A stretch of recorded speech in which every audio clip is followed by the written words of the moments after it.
Well, oh no. Oh, we don't have the screen up. Oh no. Hello. Nami. Hello. Hello, everybody, and welcome to Movie Couple Live. This is the show where we talk about the latest in movie news and pop culture. I'm Wendy. I'm Dustin. Oh boy, and today we're talking about What If Episode 4 spoilers.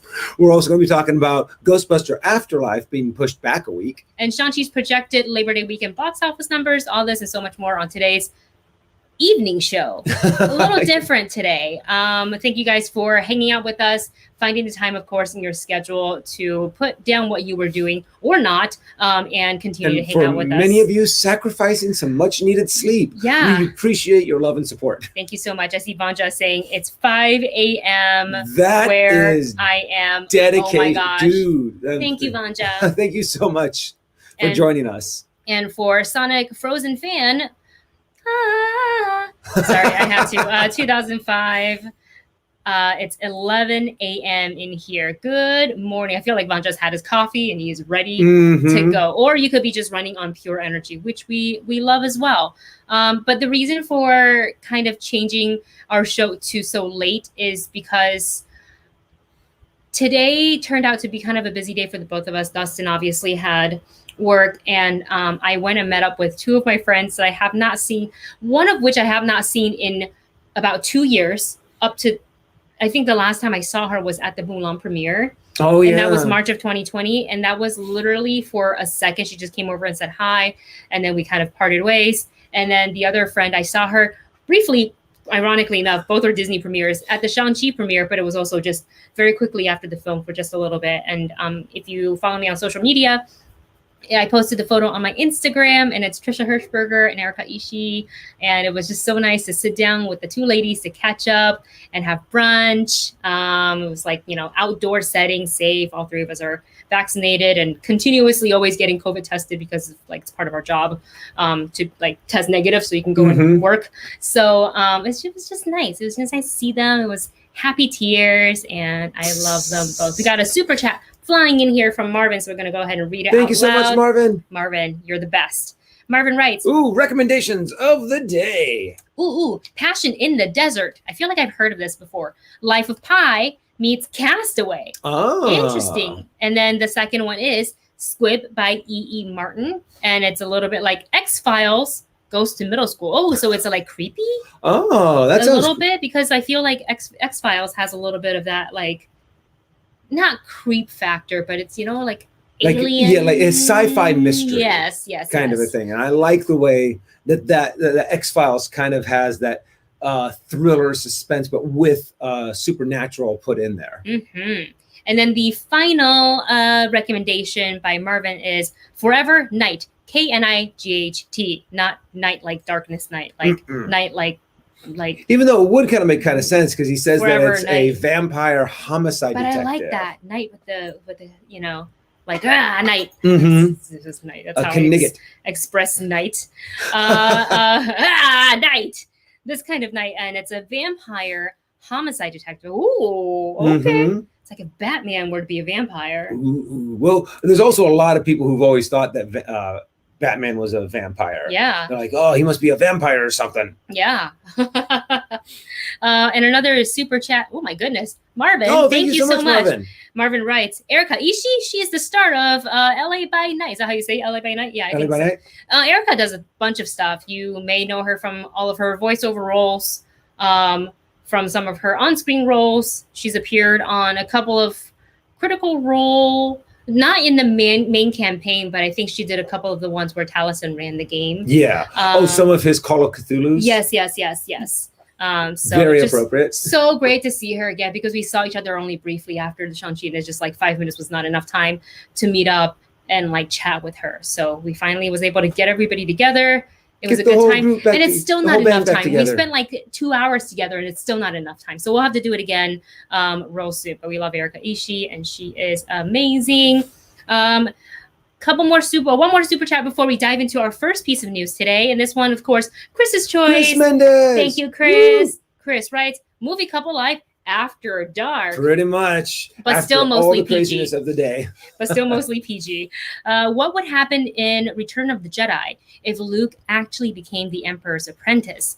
who would be able to stop them, if anyone? I would actually love to see that. If they did a what if Star Wars. if they ever did a what if Star Wars, that is one of the things. What if Luke did turn to the dark side? Yeah. If after beating Darth Vader, he does turn to the Emperor, kind of a thing. Yeah. And he does release his anger, kind of a thing. And I would love for them to do that. I would love for them to do a series, exactly what if on Star Wars. Ooh, what did you bring up on our Okay, Discord? sorry. Oh, that's next. Sorry, I'm skipping ahead. But we want to answer Chris's question. Yes. Of course.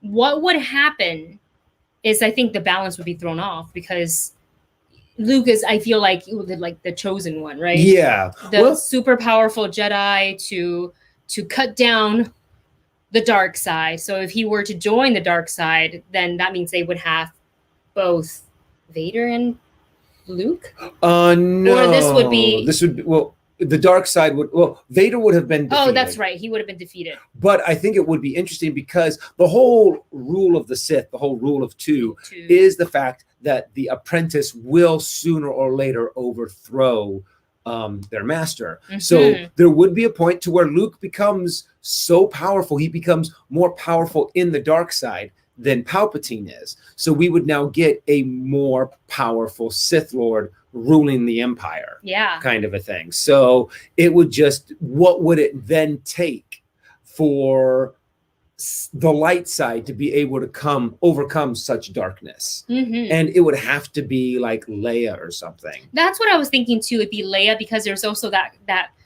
connection because they're family, they're of the same blood. Mm-hmm. So there'll be a little bit of, that. Because if not, I don't know. Yeah.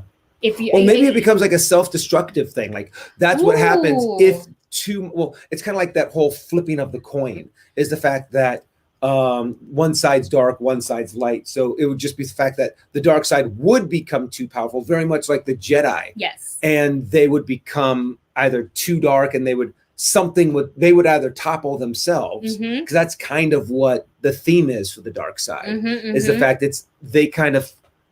the dark side will either collapse from their own doing or because of their own greed and destruction. Yes. Kind of a thing. And then from the ashes, the light side will emerge. And that's then that would also bring a sense of balance to the Force. Yeah. All of the Jedi are gone. All of the Sith have destroyed themselves.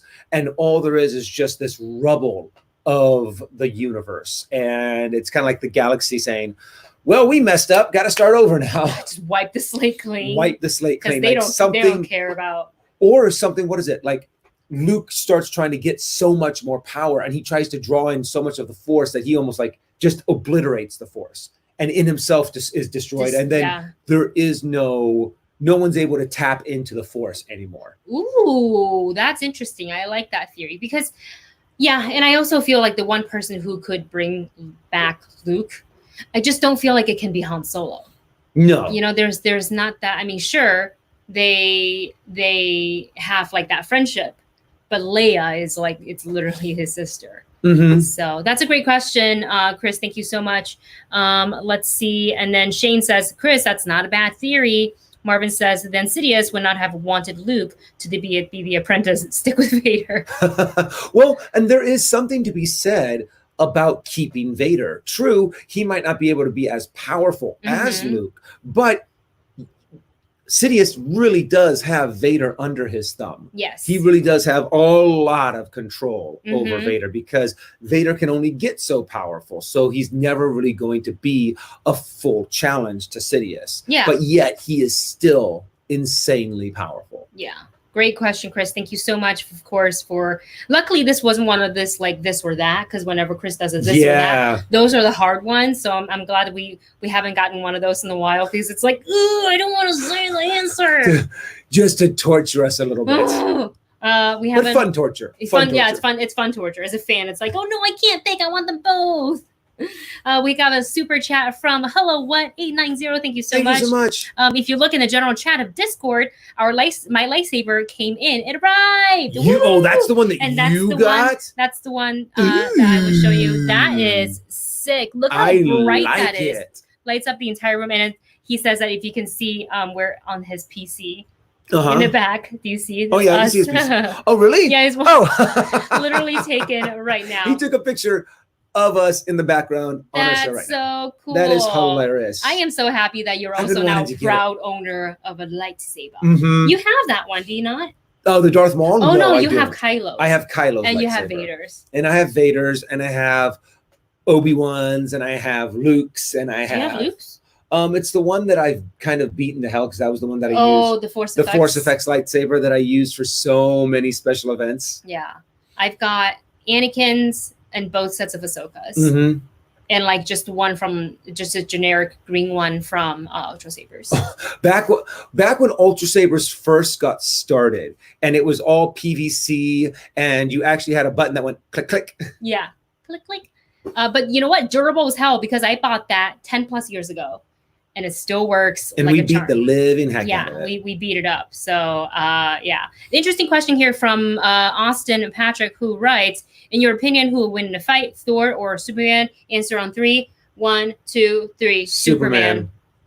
The whole point of Superman is the fact that he is unstoppable. Yes. Is the fact that how does someone so powerful live amongst, you know, normal people? Yes. And how would that power change a person? Mm-hmm. But how would someone who is the ideal of goodness handle that kind of power? Handle that kind of power, yeah. And that's Superman. That's why we think it's Superman. The only way that Thor, I think, personally could win is if he found kryptonite. Because that's the whole point, is that he only has one weakness. Yeah, yeah. And I wonder if, like, where would Thor be able to get that knowledge? Yeah. You know, who knows? But hey, if you know, the MCU and the DCEU ever decided to cross, I'd love to see that happen. And it's also like a friendly fight. Yeah. And also it's the fact that, you know, whose make-believe character is actually able to beat the other make-believe character. You can also say who would win in a fight, One Punch Man or Superman or Grogu, Dragon Ball Z Grogu, is that Goku? No, Goku. Goku. I'm sorry. I'm terrible with names to begin with. Goku. There's that argument too. I mean, it's always an interesting thing to kind of ponder, but all of them have had these amazing feats of strength in the comic books. Some of them are insane because what is it? In Superman, he was actually able to move a planet because Green Lantern put a harness around Superman and around the planet, and Superman was able to pull it like into a different orbit. Imagine being able to say like, well, I can move a planet. Can you move a planet? Maybe Thanos, who was able to throw a moon at the Avengers. But you throw another moon at me, I'm going to lose my shit. I'm going to lose it. Is what he says. All right, guys, back on track with our topics. Thank you so much for all of your support and those who sent in questions and super chats. We're going to our first topic, charging for exclusive tweets, and we want to thank our Movie Bunch for dropping this in the Discord. So this is going to be Twitter's latest feature. It's not the first time we've heard it. They did a little test run with some very exclusive. It was only offered to various users, but now it's officially being rolled out. So I think once you meet certain criteria on the platform, you can actually use this this new function, this new feature, I guess. So it's called a Super Follows. Let's see. The Super Follows comes at a monthly subscription cost of either $2.99, $4.99, or $9.99 that is set by the designated Twitter user. So let's see, applications for Twitter. I'm reading this off of the Variety article. Applications for Twitter users to gain access to super followers and ticketed spaces, which is kind of like their version of like Clubhouse. If you know what Clubhouse is, it's all audio, kind of like a panel, but it's all audio. There's no like video function in there, which is kind of great because you can be in your PJs and not wear makeup. You can't tell by listening to somebody's voice if they're in PJs. Let's see. So, which are paid audio chat rooms, launches in June, and users will be given my dyslexia kicked in. Will be given 97 of the revenue, which is pretty good.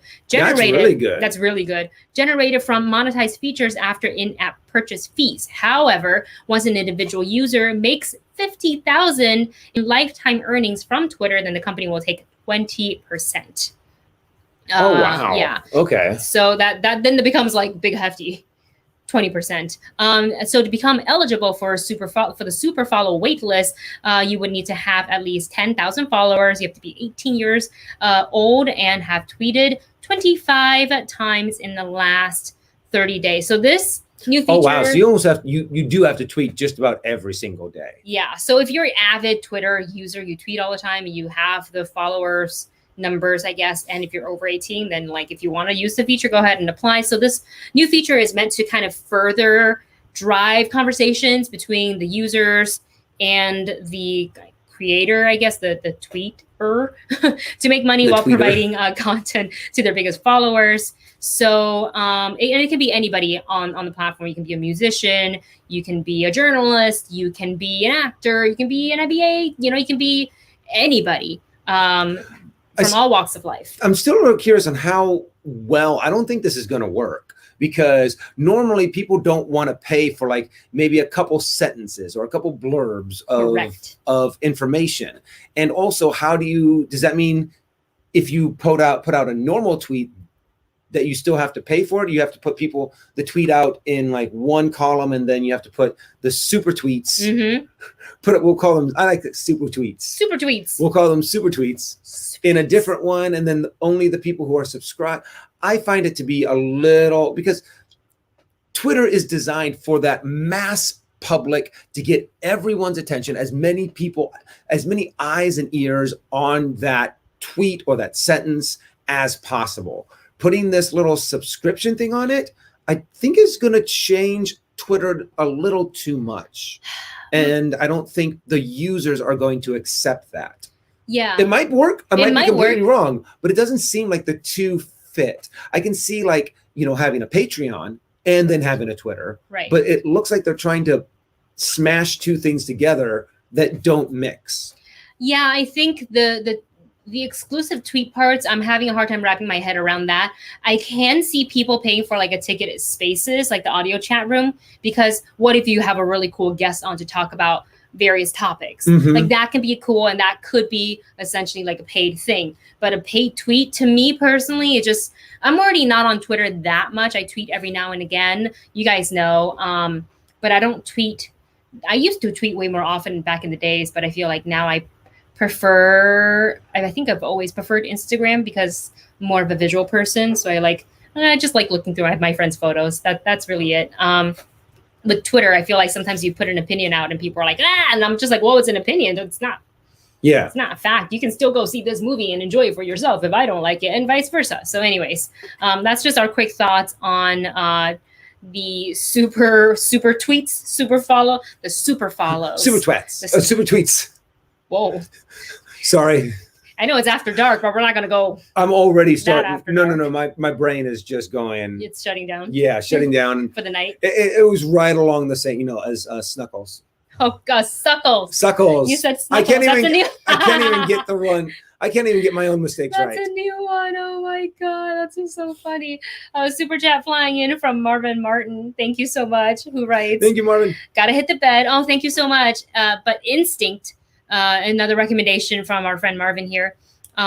Gorillas in the Mist meets Silence. Whoa. Okay, that's a weird mashup. Is it going to make me cry, or it's probably going to make me cry? Gorillas in the Mist is really sad. Mm-hmm. Yeah, it's really sad. And Ron Perlman's Of Love and Hope and Redeeming Patriot. There you go. Thank you so much, Marvin, for always giving us cool recommends. We love it so much. And thank you for watching us for as long as you could, and then be like, nope, you have to hit the sack, you have to go to bed. Probably I know how important beauty sleep is. Yes, we love our sleep, and sometimes no matter how much sleep we get in a night, we wake up the next day tired. Let us know in the chat if that happens to you as well, or it's just us and it sucks. Late to the Party's hanging out with us tonight. Late to the party. What the heck? Nighttime movie couple life. Love it. Thank you so much. We got to do another stream with them soon. Yeah. We love you guys. We got to do it. Blade says 18 plus chat tonight, peeps. Perry swears all the time. I don't have a problem swearing, to be honest. I, in real life, cuss quite a bit. Yes, she does. I mean, I'm pretty sure you guys could guess that I swear a pretty good amount, but I also had I kind of have the ability to make sure that I don't swear because I work around kids so much. Oh, so there's been lots of times. There have been a few times where I've caught myself and I was about ready to swear, and then I was like, nope, there's kids around, can't do this. You could be like, figgy pudding. Figgy pudding. Oh God. Next topic is one of Dustin's fave books, The Wheel of Time, and they tweeted out a new photo. Let me go ahead and put this up for you guys right here. Look at that. Dustin, when you look at this without any description, because I couldn't find any, what do you see? Well, they're definitely at the White Tower. They're in the city. I can't remember the name of the city, but yeah, it's where it's that river that splits down the two of them. Splits, and it makes this little island in the middle of the river, which has made this city that the Aes Sedai live in impossible to lay siege to. So it is strategically, it's a strategically placed city. It looks like an amazing view, and then of course you have, which looks like Moraine. We think so. It's the blue with the hair, the way her hair is up. And we think with the shoulders, I'm a little surprised on that's the way that they designed her outfit. How did you envision it? Well, I guess since they're in the tower, it would be a little bit more fancy. It would be a little bit more elegant because it's kind of like, I guess like a senator or something being in the Capitol. You want to look your best, kind of thing. This is where it's a lot more political here. But when you're out and about, it's a lot more of your mission and your life's work kind of a thing. Yeah, I agree with that. So, and also were you going to say something? Oh, I'm sorry. Like the name just almost hit me. Tar Valon. Aha. Did anyone say Tar Valon in the chat and let me know that that's the name of the city? But yes, the city is named Tar Valon. Oh, right. It took me a while for me to remember it. But I can't wait to see what they make Tar Valon look like, because it's supposed to be an incredibly beautiful city, because it was all made from there's creatures called Ogier who are incredible masons, and the whole city's made to look like a beautiful portrait kind of a thing. And we love that. So also a trailer comes tomorrow. They did a little teaser announcement with Rosamund Pike, who says, it drops at 8:30 a.m., but Dustin literally works like right around the same time. So it's most likely we're not going to be able to get to it until the evening. But either way, we're going to do one regardless of either we figure out we can do it earlier in the morning or that we have to do it, after he comes home. But look forward to that. And since we're talking about like what's going on up on our channel, you guys can find a couple of new videos on the channel, and we have a trailer reaction for No Time to Die as well as Malignant. And then for all of our Patreon supporters out there, we do have our Shang-Chi spoiler review filmed. I looked at the raw footage. It's like 28 minutes long. I don't even know what we were talking about. We just went off because 28 minutes. Loved Shang-Chi. It was a great movie. So that'll be uploaded and published on Patreon probably Saturday instead of Friday. And I know it's Patreon, so like it's not like, open for everybody to see. So like if you're worried about spoilers, like it's not like that, but I still feel like I should give it a little bit of time, like a day's time for, before people go and look. And then I think somebody in here was asking about how many Tar Valon is what? Tar Valon. Tar Valon. I don't even know how to say it right. Well, at least that's the way I listen to the audiobooks. Yeah. So I'm going off of what the audiobook said. And I don't know if that's actually the way, because actually in the audiobook for Wheel of Time, there are some times that they've pronounced things in one way in one book and then a different way in another book. Yes. So let's see. Looking at the chat here. Okay, here it is. So for anybody who's watching Shang-Chi, should you stay for post-credit scenes? Yes. It's a Marvel film. So at this point, absolutely, you stay till the very end, because sometimes they hit you with a mini third one. You never know. But that's not the case with this one. There are a total of 2. So just make sure you stay. I mean, it's a Marvel movie. Anytime you just stay till the end. And also it's nice to sit through the credit as kind of, for me, if you have the time, as a respect for everybody that worked on the film. So I have long, and also if you wait for all the idiots to leave that are like, oh, okay, the movie's over. So mean. Well, I'm sorry, it's a Marvel movie. If you get up before the credits are over, or heck, even before like the beginning credits are over, because they have like, I still see some people as soon as it like, it's like, the movie is over. Maybe people get they up and really leave. have like, to go where to are you the going? bathroom. Oh yeah, okay, touche. Maybe, Touche. but no, there are some people that's like, okay, I gotta go, and then they're like, I didn't know there was, and I was like, well, you should have stayed when you see not everyone else get up.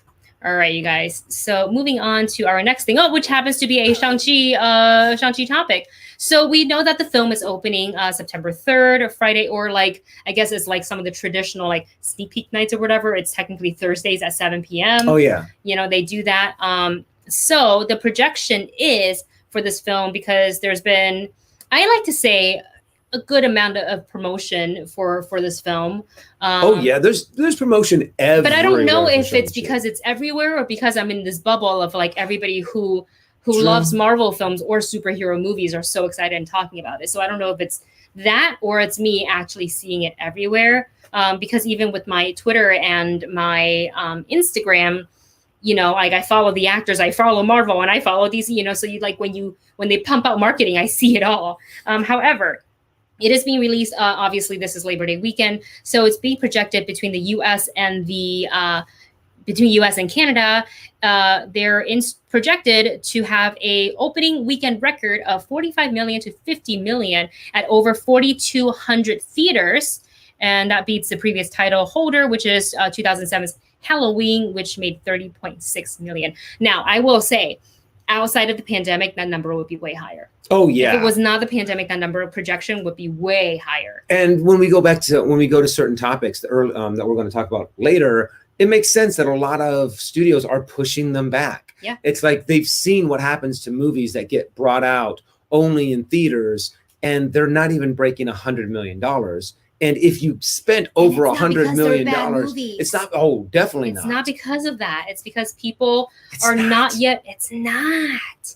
It's people not being completely comfortable with being indoors, with a bunch of other people, and like who knows which theater you sit in, and like, are people going to be social distance? Are they keeping their masks on the whole time because they have popcorn and drinks and stuff like that they want to snack on during the thing? The one good thing is that no one's like open mouth, loudly speaking during a movie. Just like that. God, no. What are you doing? Why are you going that way? And then yelling really loud. I'd buy that person popcorn and be like, please eat shove this in your mouth. Please eat all the popcorn. Let me know when you need a refill. I will buy you another. Oh, God. So the overall weekend outlook, as reported by Deadline, for international is 40 million plus, and it would not be shocking. And I'm just reading this directly from the website. It would not be shocking if the overall global launch reaches 100 million, which is great. But they're looking at the 90 million plus number as a more hopeful number. So that sounds pretty exciting. I'm very excited for everybody to see Shang-Chi. Obviously, you and I enjoyed it so much. And if you want to check out our spoiler-free review, which is like pretty vague now that I think about it, it's like so vague, but that's up on our channel for you guys to check out. We're gonna go to the chat and see if we missed anything at all. Yeah, and I'm also a little, honestly, I think this movie is going to do a lot better in China than what they're giving it credit for. Yeah. I think once word kind of gets out, people are going to be like, oh, this is really good. Yeah. So once word of mouth gets out in China, I think they're going to make more money. Mm-hmm. But it also really does depend on how sick everyone's getting. Oh, knock on wood, guys. Stay safe. Keep your masks on. Wash your hands. Don't touch your face. You know the drill. Yep. All right. We're going to go ahead and move on to the next topic here. And it's talking about WB spouts out a 45-day window release strategy in Asia. We briefly talked about this previously, and that is a deal that they made with AM. So this is separate, not the same, but something similar, a deal that they struck with AMC between WB and AMC, and this wouldn't come in effect until 2022, where titles would be in theaters for 45 days before it moves over to like VOD. So in this article by Variety, so Warner Media, which is essentially WB, Warner Brother Films, spouts out a 45-day release window strategy in Asia. So that means that major theatrical titles will become available on the group's HBO Go, not to be confused with HBO Max, local streaming platform less than 7 weeks after entering cinema in Southeast Asia, Taiwan, and Hong Kong. So that's kind of already starting that way here. So it's a little bit different than how we have it here right now, where for just 2021 films, it's day and date release. So it's in theaters the same day as HBO Max. So if you're a little squeamish still about going, out in public and in theaters and stuff like that, which we totally understand, you have HBO Max, you can go ahead and stay at home and watch it from the comfort of your home. And now Asia can kind of do the same thing, but 45 days later. I'm also really surprised that, it's starting to become a shorter and shorter and shorter period of time, because I remember when you had to wait months and months and months and months for a movie to have its theatrical release and then to finally come out on, well, back then VHS. The only movie that didn't do that, I remember, was, we were making fun of it so much because it did so horribly, was the Barbed Wire. Do you remember that movie with Angela? What's her name? Pamela Anderson. Thank you. Barbed Wire. Yeah. Barbed Wire. And since I was working at Blockbuster, all of us were like, "Wow, this is already out! Didn't this just come out in theaters?" But of course, back then that was a difference between 3 months. So that means it was a lot longer back then, kind of a thing. Went from 90 days to. It wasn't a 75, and then now it's 45. Really, really short. 45 days for you to just wait. And honestly, I'm really curious on if that's going to really break the theaters, because they don't make any money for that first week. Then it's only that time from then until the 45 days that they can still not stream it, but show it and make money. But by that time, people are like, I'll just wait for an extra month and then I'll be able to watch it at home. I really would like to see, I'm so curious about the numbers that they what do they make on streaming, especially from the people who have long time subscribed already, prior to this. So do they count the new subscribers? How do they count how many times we as regular subscribers watch this film once it's released? So for example, when Suicide Squad came out and we watched it 3 times in the opening weekend, how does that factor into some of the numbers? Well, it doesn't, because I think the only numbers that they count are either new subscribers or box office. I don't think they really count or keep track of those how many times. We've had HBO for a while. So and before, the reason why we got it was because of Game of Thrones. Yes. And I remember we almost canceled after Game of Thrones ended, and I'm kind of glad we both forgot about it. And just didn't do it, because now we watch HBO Max all the time. Just finished White Lotus. I can't wait for season 2. And we can talk about that on a different day. All right. So we're going to go ahead and move on to our next bit, which is, since we're talking about movie release.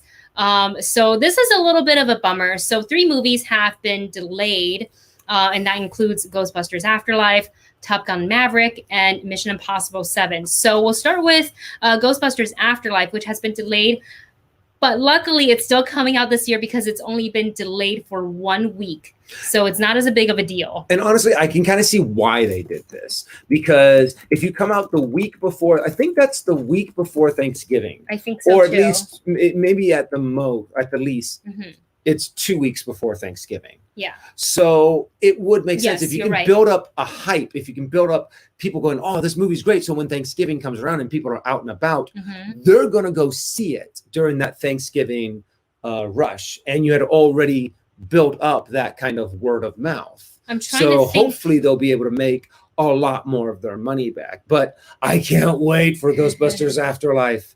And the fact that I've heard they screened it already at CinemaCon. Pretty much all good reviews. Yes. Or at least good reactions. Yes. From CinemaCon.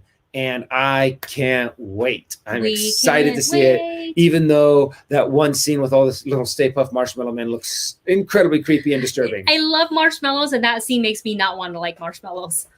So the date I don't like it. I don't like them. So they moved it from November 11th, which is technically Veterans Day weekend-ish, because it's on a Thursday, to the 19th, I guess the 12th to the 19th maybe. And you're right, it is the weekend right before Thanksgiving, which I honestly think it might be better for people have not yet started their travel, or they have started their travel and they can meet up with family, and if they want to do something pre-Thanksgiving, they can go do that, or they can do it, the week after and go and watch with their families. Yeah. I don't know, but I'm just happy that it's just just a week, which is so much better than what we can say for Top Gun Maverick and Mission Impossible 7. So all 3 movies have been delayed and delayed and delayed, like many other movies, due to the pandemic. So this one, even though they've already screened some really cool like featurette pieces and footage at CinemaCon, so people have already seen it, and it's like now they don't get to see it again.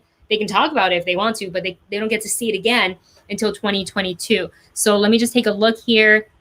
They have moved Top Gun Maverick to May 27th, so it's Memorial Day weekend in 2022, and the Mission Impossible got moved to, oh God, what it's a whole year, September 30th, 2022. Yikes! Oh my gosh! And it's weird. Yeah, they're both Tom Hanks. I almost said Tom Hanks. I almost said Tom Hanks. Tom Cruise.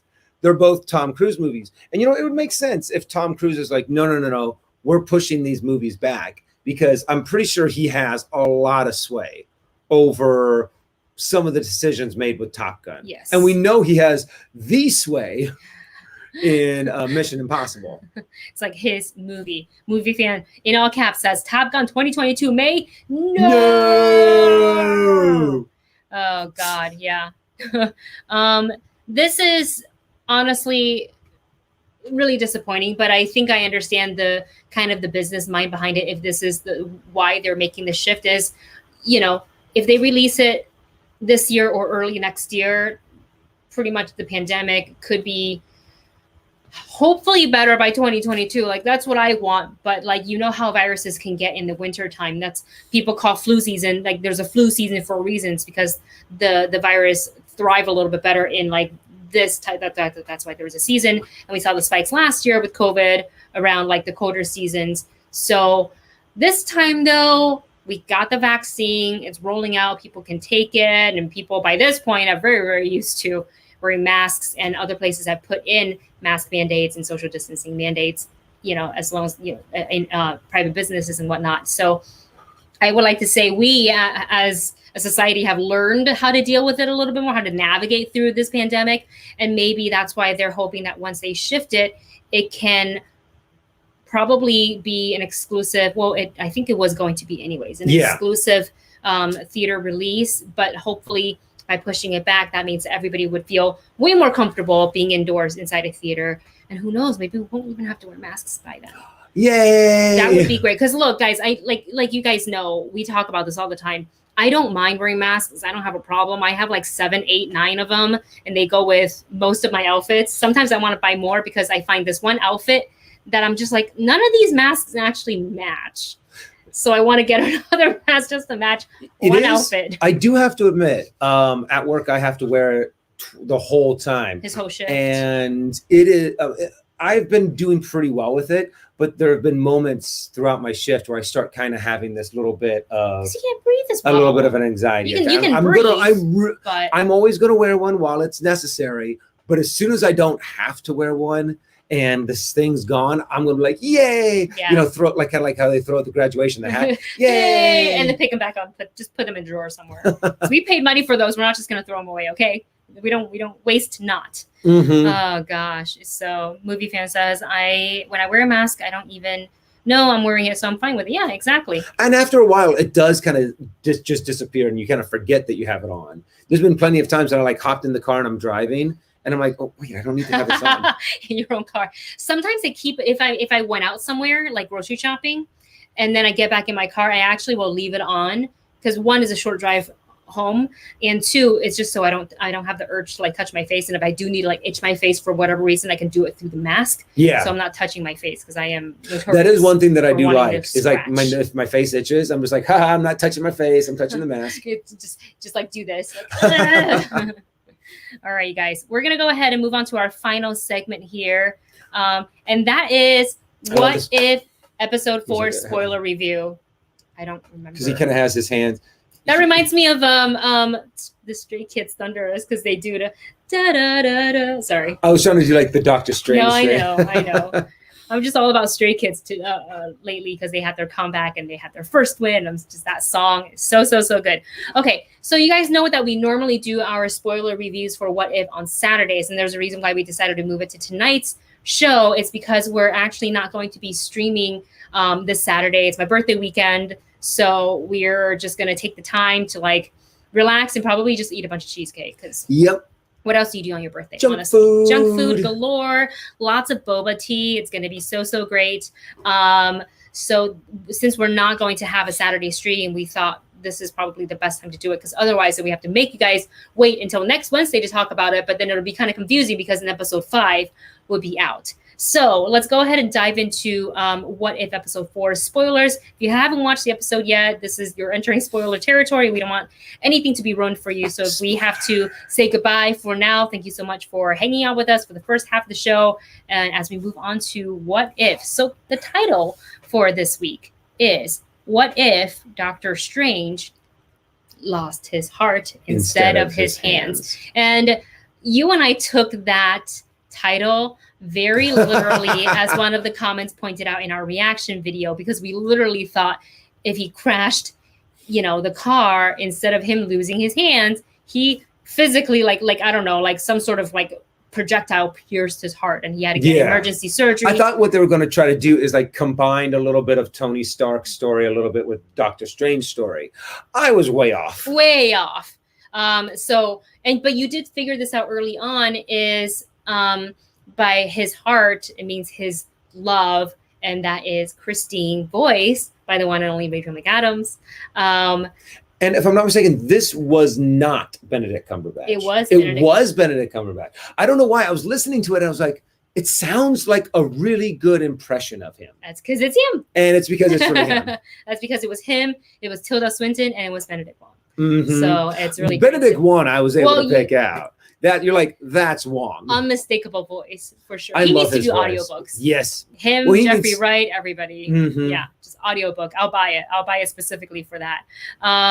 But yeah, his heart meant Christine, and this plays out obviously in a what if scenario. So, they're going off to an award show because he performed this very difficult surgery. He's going to go in and do an award, and they're driving this you could kind of tell too already as they're, fast speeding car, windy, mountainside road, slow truck that you want to pass. Naturally, there was going to be some sort of a car accident that was going to happen. And unfortunately, it resulted in her not making it, which sends Doctor Strange, ironically, still on the same path to seek out the mystic arts. But it wasn't because his hands was broken. But, 2 years later, he's still feeling the grief, feeling the hurt, and he's got that time stone. So he's thinking maybe he can mess with it a little bit and try to go back and fix it. So what if Doctor Strange went back and tried to save Christine? What we realized, and something that had not been introduced within the MCU yet, is that Christine's death is, I think what she said was an absolute point. An absolute point. Yes, that is correct. Something that cannot be changed, because then, well, one, it can't be changed, and two, I guess if it could be changed, it would turn everything upside down in a bad way. Which also makes which is a little curious, because I'm wondering if there are different absolute points then in different multiverses. Because in our multiverse, or the multiverse that we're this Marvel Cinematic Universe, it wasn't the fact that Christine died, it was the fact that he had his hands destroyed. So I'm wondering if his hands being destroyed was that universe's fixed point. And in this universe, you can have different fixed points. And it depends on how much of the future of that universe is set by that one event. Yeah. And once it happens, then it can no longer be changed. Yeah. I mean, like, what would have happened if Steven instead of picking up Christine, just drove down there and crashed and then ruined his hands? Would that then save her life? And kind of like how it happened in the movies. Yeah. Interesting. But nonetheless, he, wasn't able to let go of that grief, kept on trying. And that was so heart-wrenching about this episode, was he just watched her die over and over in all various, very terrible ways. If it wasn't the car crash, then it was a gunman, then it was a heart attack, and then there was he didn't pick her up, so she's burned in her apartment. Her apartment building caught on fire. And I'm like, this is just awful. We have a super chat flying in here from Hello What 890. Thank you so much. Thank you. Who writes, so Christine kept dying when Steven uses the stone to save her, but this prevents his journey. Perhaps this is why they didn't revive Tony in Endgame. Oh, you know what? That if they start introducing those points, that actually makes a lot of sense. That the reason why they couldn't bring Tony back, reason why they couldn't also bring Natasha back, is because those are those universes' absolute points. Yeah, yeah. So they can't do that. They couldn't bring back Natasha. They can't bring back Tony. Yes. Yeah, that's great. Thank you so much for pointing that out. Hello What, who also writes, Tony's death was also an absolute point too. Yep. Otherwise, all films after would be perfect what if scenarios. But this one was, I would say, like kind of a bit creepy too, because he was so consumed by his grief and the need to find a way. There is a way, you know, he literally got himself to the library of that person. I can't remember. I don't have my notebook in front of me, so I don't remember. But he seeked out the knowledge, and he would have to absorb other beings in order to become that was powerful. Super creepy when really he started dark. just absorbed more and more. Yeah. And that little gnome thing. That was kind of funny. And you're kind of like, let's start small, shall we? Well, first he didn't start small. He started big with the same creature.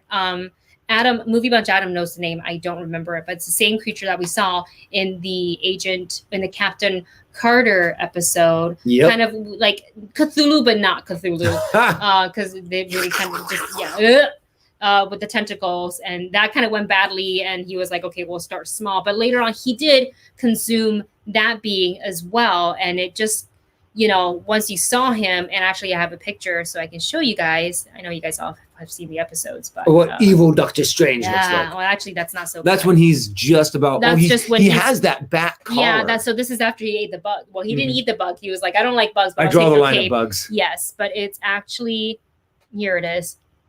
This one, him looking so dark. And what's interesting is when it was revealed that the Ancient One had actually split the timeline, so there'd be technically two Doctor Strange. One that stayed when Wong said, I wouldn't do that if I were you. Come and have a cup of tea with me before you do something crazy. So, you know, we have kind of this Doctor Strange, and then we have the one that strayed and decided to consume. But when they finally met up, this was, I don't know if you guys can see, it's really, really faint. Oh yeah, but that it's one the came shadow. out really dark. Yeah, it's the shadow of like when he was walking up to meet the non-dark, non-evil. Yeah, Doctor Strange, and the shadow was of all the creatures that he consumed, which I thought was really cool. A couple of other pictures here. This is the library that he went to after he met up with, well, he didn't meet up, but he met Obang was the person's name there to seek out some of the stuff. And inevitably leads us to, you know, him in the end, after everything, was not able to save Christine. Well, technically, he was able to save Christine, but then the entire universe collapsed and they all died. Yeah, so... And honestly, that was something that I thought was... so dark. So dark and so awesome, is at that moment, that is when Strange sees the Watcher. That was so I love that moment. Actually interact with the Watcher. Mm-hmm. Sensed him the first time earlier in the episode as the Watcher was narrating. He kind of turns, he's like, hello? Who's there? And I was like, oh, because, and it makes sense because he's so tuned into all these other stuff. Yeah. Because he's the Sorcerer Supreme. But the second time, as everything is literally falling apart, he's like, please save me and help me undo what I did. The Watcher gave him that parental, like the disappointed parent scolding. I will not sacrifice. I will not endanger other universes to save one. Yeah. So this sort of, it just furthers, gives us a glimpse into what can be with multiple timelines, the